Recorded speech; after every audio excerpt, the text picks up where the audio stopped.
Ginger Feed presents 10 people horrifyingly trapped in their own bodies.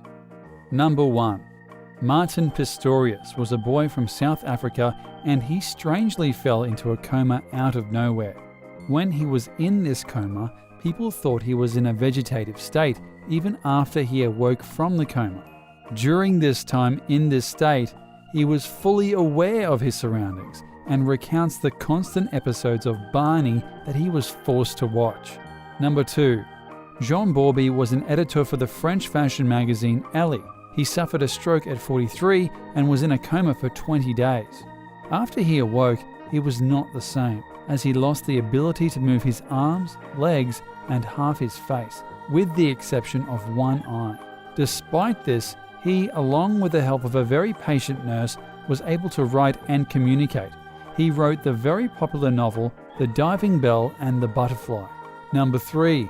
Everyone knows Stephen Hawking, but you might not know why he looks the way he does. At the age of 21, he was diagnosed with ALS, the disease that spawned many ice bucket challenges. All he can really move are his cheek muscles, which he uses to talk to a computer that speaks for him. Number 4. A man named Tony Kwan, who goes by the name Tempt One, is a big influence on the street art scene. However, he was also diagnosed with ALS and was unable to use his hands. However, a thing called eye writer came about, and he used that to draw with his eyes, despite not being able to use his hands. Number 5. Locked-in syndrome is not one that is reversible, except for one lucky woman named Kate Allett. She suffered a brainstem stroke, and that left her almost completely immobilized, aside from her eyelids. However, she was miraculously able to begin her road to recovery after 11 months in the hospital with her family by her side. Number 6. Not many people survive for very long with locked-in syndrome, but Christine Waddle is the exception. She has been almost completely paralyzed since 1997, almost 20 years. She is only able to laugh and blink her eyes, but she uses this to talk to a computer and is able to communicate just like everyone else. Number 7.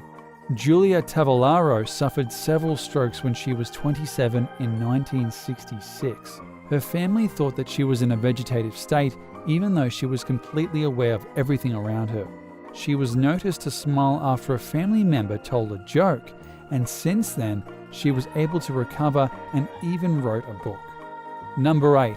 A man named Elias Musiris was a wealthy casino owner who came down with ALS. Luckily, he was able to be rigged up to an EEG machine. This machine read brainwaves and was able to translate Musiris' brainwaves into simple communication. Number 9. A man named Johnny Ray was a Vietnam veteran who was hit by a stroke that put him out completely. Scientists implanted electrodes into the part of his brain that controlled his left hand. He was then able to control a computer mouse with his mind, and this has led him to be able to communicate and become the first human cyborg. Number 10. Tony Nicholson is a strange case, as when he became paralyzed, he wanted to die more than anything. He was a former rugby player as well as a skydiver. Once he was unable to move, he felt that life wasn't worth living. Unfortunately, he lost a case that he was fighting for and died 2 days later after giving up the will to live.